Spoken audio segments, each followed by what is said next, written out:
आप लोग पूरा 10-10 गेम जीत के आए हो, ये तो होता रहता है। दूसरा ये भाई, देश आप लोगों को देख रहा है।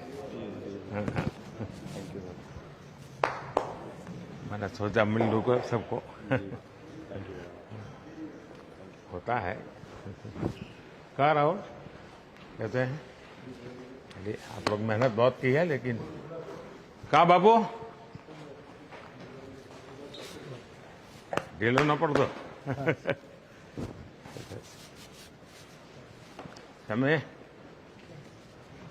बहुत अच्छा किया है इस बार।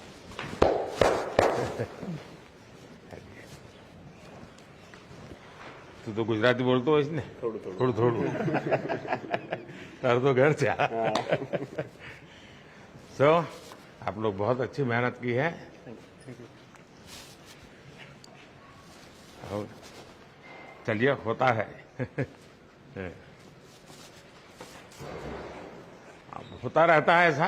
हाँ, और साथियों को एक दूसरे को जरा हौसला बुलंद करते चलिए। और जब आप लोग फ्री हो गए, कभी दिल्ली आएंगे तो बैठूंगा आप लोगों के साथ। मेरी तरफ से निमंत्रण है आप सबको।